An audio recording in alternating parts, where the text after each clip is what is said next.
और हत्ती मदारी पुलिस चौकी में ले जाके कट्टा पकड़वाते हैं सब।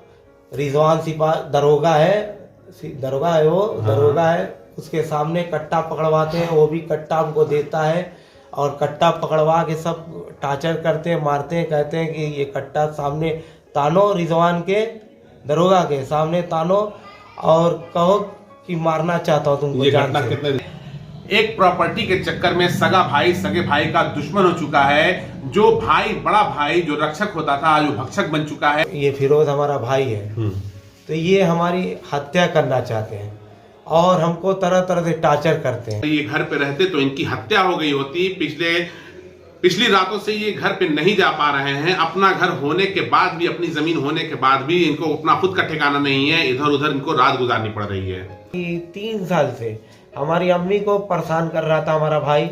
उसका ईद रोजा बकरीद सब खराब कर देता था। कमरा बंद करके सब हमको हमेशा मारते रहते हैं। सारी प्रॉपर्टी के लिए ये सब बात हो रही है। अच्छा। और प्रॉपर्टी नहीं होती तो मैं आजाद रहता। हमारा 4 गुंडा को बुलवा के हाथ बनवा के ले गए बनारस। आधे रास्ते में हमको इतना गुंडे से और अपने सब मारे मरवाए कि हमारा पूरा ये सब बदन लहूलुहान हो गया था। और उसके बाद 2 बोतल शराब भी पिलाए और वहाँ पागल खाने में ले गए। ये सब बोले ना कि इसको पागल घोषित करना है। स्वागत है आपका मारीना संदेश में। और इस वक्त जो स्क्रीन पे आप चेहरा देख रहे हैं ये एक बहुत परेशान व्यक्ति हैं। ये जनपद मऊ के थाना कोतवाली क्षेत्रांतर्गत रहने वाले मलिक ताहिरपुरा के दानिश अशरफ साहब हैं। और इनके साथ एक ऐसी समस्या आ गई है कि अगर इनके अनुसार अगर ये घर पे रहते तो इनकी हत्या हो गई होती। पिछली रातों से ये घर पे नहीं जा पा रहे हैं। अपना घर होने के बाद भी, अपनी जमीन होने के बाद भी इनको अपना खुद का ठिकाना नहीं है। इधर उधर इनको रात गुजारनी पड़ रही है। पूरा मामला हम इन्हीं से हम आपको सुनाएंगे क्या इनकी समस्या है। लेकिन खास बात हम आपको बता दें कि इस अवस्था में जो आप हमें देख रहे हैं काफी इमरजेंसी में ये ऐसी घटना घटित हुई है कि काफी इमरजेंसी में इस अवस्था में तत्काल हमको इनसे संपर्क करके ये वीडियो बनाना पड़ रहा है कि बाई चांस कल दिन अगर कोई अनहोनी इनके साथ हो जाए, जैसा इन्होंने आरोप लगाया है अपने परिजनों पर कि इनकी हत्या भी कर सकते हैं। अगर हत्या भी हो जाती है तो ये वीडियो एक सबूत रहेगा कि इनको हत्या की आशंका थी और उसके बाद भी कार्रवाई के अभाव में और परिजनों के दबाव में किस तरीके से ये कार्रवाई नहीं हो सकी, सारी बातों का ये साक्ष्य संकलन है। ये जो वीडियो है और आला अधिकारियों तक पहुंचाने का इसका मकसद है। आइए हम पूरा मामला आपको इन्हीं के माध्यम से इनको सुनाते हैं। क्या नाम है आपका? दानिश अशरफ। क्या समस्या है? समस्या ये है, रहने वाले कहाँ के आप पहले ये बताएं। मलिक ताहिरपुरा। पिता का नाम? बहुनाथ भंजन। पिता का नाम है मोहम्मद मुस्तकीम सरदार। स्वर्गीय? स्वर्गीय। कब आपके पिता का स्वर्गवास हुआ है? ये तकरीबन 14 साल हो गया। अच्छा, शादी हुई है आपकी? मेरी शादी नहीं हुई है। क्या समस्या है? पूरी समस्या बताएं।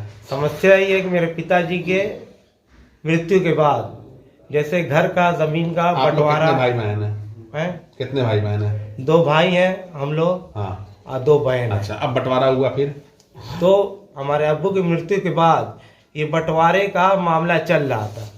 लेकिन चलते चलते एक दिन ऐसा भी हुआ कि 3 साल से हमारी अम्मी को परेशान कर रहा था हमारा भाई। उसका ईद रोजा बकरीद सब खराब कर देता था। क्यों बंटवारा करो। इस मामले में गाली भाड़ी भी दिया अम्मी को।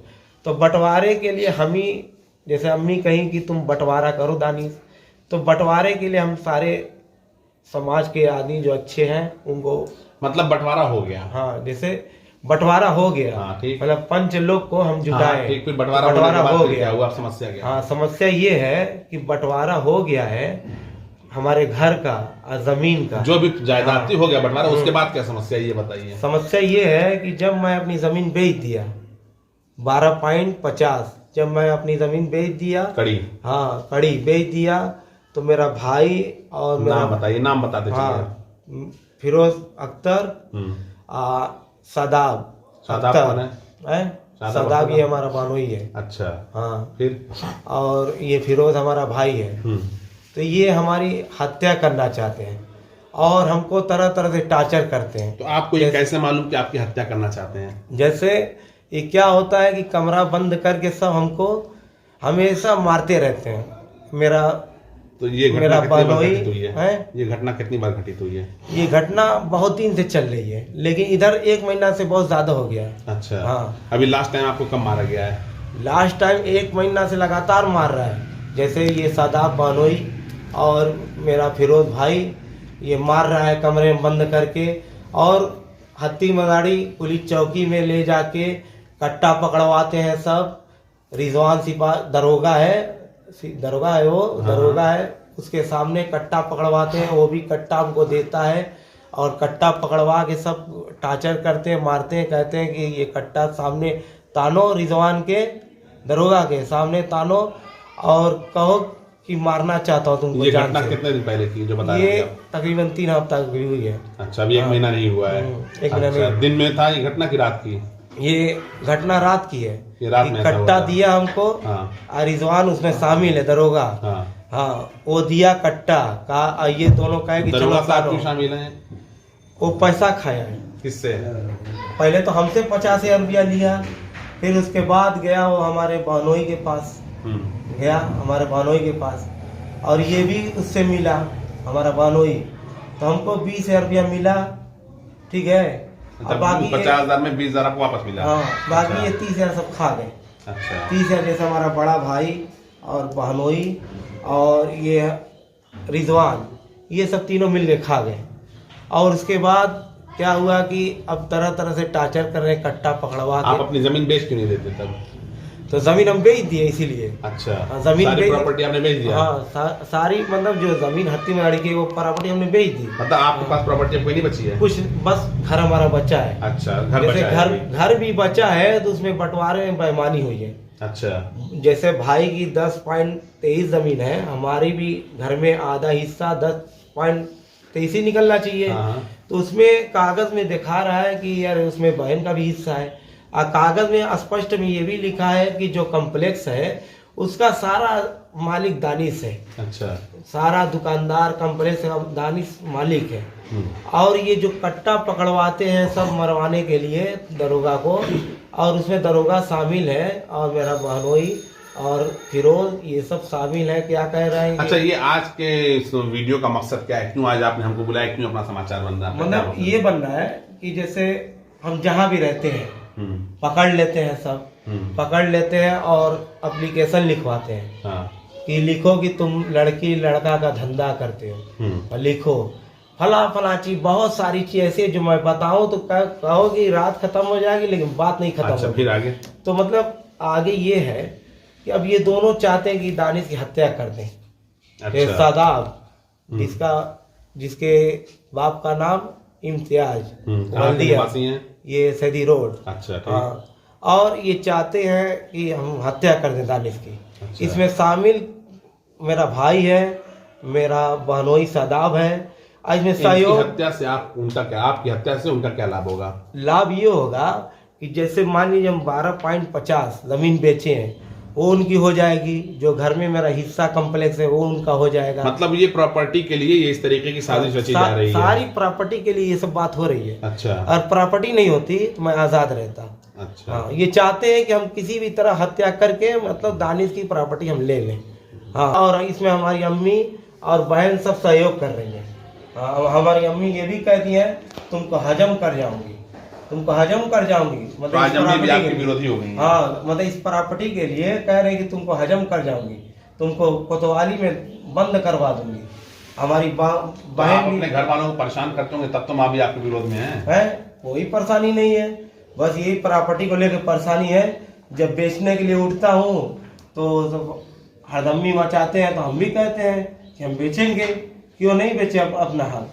तो जब हक बेचने की बात करते हैं तो कह रहे हैं कि तुम्हारा अधिकार नहीं है, जबकि ये कागज पूरा बना है, 4 कागज बना है, 2 बहन का, ठीक है, एक मेरा एक मेरे भाई का, 4 कागज बना मतलब है। जो तो हकदार आप तो चारों हैं। मतलब आपके हिसाब से कि आपकी प्रॉपर्टी पे जो आपका हक है, जितनी आपकी प्रॉपर्टी है, जितना बंटवारे में आपके हिस्से में आई है, आप सिर्फ उस प्रॉपर्टी को बेच रहे हैं, और उस प्रॉपर्टी के लिए जो है आपकी हत्या की साजिश रची जा रही है, तरह तरह से आपको मानसिक रूप से टार्चर किया जा रहा है। और आपका एक ये भी आरोप है कि इसमें जो हट्टी मदारी चौक के इंचार्ज हैं वो भी शामिल हैं। बिल्कुल। ये एक बड़ा ही गंभीर आरोप इन्होंने हट्टी मदारी के एक दरोगा इन्होंने बताया है कि कोई रिजवान साहब हैं जो इस पूरे जो रचना जो रची जा रही है इस रचना में शामिल है। वो भी चाहे मामला जो भी हो, ये भी एक बड़ा जांच का विषय है और उम्मीद है कि आला अधिकारियों तक जब ये वीडियो पहुंचेगा तो जो दानिश साहब सामने बैठे हैं पूरी सही जांच करके इनके साथ न्याय किया जाएगा। अभी आपको कुछ बता रहे थे कि आपको पागल घोषित करना चाहते हैं, किस तरह का मामला है? बिल्कुल। तो एक बार ऐसा हुआ कि मेरी तबीयत खराब थी। मेरा बहनोई मतलब सादाब और ये फिरोज मेरा भाई क्या तबीयत कितना दिन पहले खराब थी? कितना दिन पहले? अरे तब भी 2.5 साल हो गया। अच्छा। तो उसमें क्या किए कि हम हमारा 4 ठो गुंडा को बुलवा के हाथ बनवा के ले गए बनारस। आधे रास्ते में हमको इतना गुंडे से और अपने सब मारे मरवाए कि हमारा पूरा ये सब बदन लहूलुहान हो गया था। और उसके बाद अरे 2 बोतल शराब भी पिलाए और वहाँ पागल खाने में ले गए। ऐसा टार्चर कर रहे थे। और उसके बाद हुआ क्या कि जब बात ये आई, मोहल्ले वाले कुछ लोग पूछे कहाँ ले गए, तो कह रहे हैं इलाज के लिए। अब मैं ये पूछना चाहता हूँ, वहाँ से वापस कब आए? वापस आया कम से कम 2 हफ्ता बाद। तो वहाँ आप पागल खाने में भर्ती हो गए थे? हाँ। तो डॉक्टरों ने क्या बताया कि आप पागल हैं, आपकी मानसिक स्थिति से जैसे ये सब बोले ना कि इसको पागल घोषित करना है, डॉक्टर से बोले। तो डॉक्टर ने क्या किया, आपको घोषित किया पागल? अब घोषित किया कि नहीं किया, लेकिन ये कह रहे हैं सब कि हम लोग एप्लीकेशन रखे हैं, कोतवाली में डाल देंगे, तुमको पागल खाने में जैसे घोषित कर देंगे। हाँ, ये मतलब डॉक्टर ने आपको क्या बताया कि आप पागल हैं, मानसिक स्थिति आपकी सही नहीं? डॉक्टर हमको कुछ भी नहीं कहे। हाँ, वो तो कुछ भी नहीं। वापस कैसे है? भाई लोग आपके बचा के लाए? आप नहीं, भाई नहीं बचाए। तो आप कैसे? जैसे वहाँ सहयोग हमारी अम्मिया की थी। अच्छा। उस वक्त सहयोग हमारी अम्मी की ये कि नहीं वहाँ से बुलाओ, ऐसी कोई बात ही नहीं है। ये बात अम्मी वहाँ हक बोली, कोई बात ही नहीं है। तो जब वहाँ से वापस आया तो उसके बाद ये सब उसी दिन से मुद्दा लेके सब बैठे हैं कि तुम्हारी प्रॉपर्टी अगर जिस दिन बिकेगी मैं कोतवाली में क्या करूँगा कि तुमको पागल घोषित कर दूंगा। जैसे ये रिजवान भी है दरोगा, ये भी हमको जब हम आपकी बात समझ गए और पूरी कहानी अब हम आपको बताते हैं कि जैसे एक प्रॉपर्टी के चक्कर में सगा भाई सगे भाई का दुश्मन हो चुका है। जो भाई, बड़ा भाई जो रक्षक होता था, जो भक्षक बन चुका है। जीजा जो एक पिता के समान होता है, जीजा की भी स्थिति यही है कि प्रॉपर्टी के चक्कर में, जैसा इन्होंने भी आरोप बड़ा गंभीर लगाया है कि पागल तक घोषित करने की कोशिश किया है, बनारस पागलखाने में भर्ती भी कर दिया, लेकिन मां की ममता जाग उठी और मां को बर्दाश्त नहीं हुआ। इनकी मां ही इनको वहां से बचा करके लेके आई। ये बड़ा विचित्र मामला हमारे मऊ शहर में चल रहा है, जहां आज मऊ में IAS PCS तमाम लोग निकल रहे हैं और काफी शिक्षा की ओर लोग ध्यान दे रहे हैं। और मऊ को धार्मिक शहर कहा जाता है कि लोग किस तरीके से यहाँ पर मजहबी लोग हैं, चाहे हिंदू हो चाहे मुसलमान हो, सबकी आस्था काफी मजबूत है। ऐसी जगह पर इस तरीके का ये काम किया जा रहा है, ये बहुत ही विचित्र घटना है और बड़े अफसोस की बात है कि आज के इस माहौल में इस तरीके के लालची लोग पड़े हैं। अगर ऐसी घटना सत्य है तो इसकी जांच होनी चाहिए और दोषियों के विरुद्ध सख्त से सख्त कार्रवाई होनी चाहिए। आला अधिकारियों तक इस वीडियो को पहुंचाने में हमारा सहयोग करें, मुख्यमंत्री तक पहुंचाने में सहयोग करें कि उनके प्रदेश में क्या हो रहा है। और इनके जैसे और भी बहुत सारे लोग होंगे जो इस तरह की घटना से पीड़ित होंगे और प्रताड़ित हो रहे होंगे। हम चलते हैं इनके अधिवक्ता विनोद पांडे साहब की तरफ, हो जानेंगे किस तरह की लीगल कार्रवाई इस पर हो सकती है। क्या मामला है दानिश साहब का, किस तरह की समस्या है? पहले तो मैं अपना परिचय बता दूं। मैं विनोद पांडे प्रैक्टिस करता हूं सिविल कोर्ट मऊ में। दानिश साहब कल हमारे यहाँ आए और बताए कि इस तरह की स्थिति है कि हम अपनी प्रॉपर्टी बेचना चाहते हैं या बेच रहे हैं, तो हमारे भाई और हमारे बहनोई हमारी हत्या करने के चक्कर में हैं और मैं घर नहीं जा पा रहा हूँ डर के मारे कि मेरी हत्या हो जाएगी। हमने कहा आप इतने रात को तो हम कुछ नहीं कर सकते, लेकिन सुबह आप आइएगा तो दरखास्त वगैरह जो बनानी होगी बनाया जाएगा और जो भी लीगल कार्रवाई हो सकती है आपके बहनोई और भाई के खिलाफ वो किया जाएगा।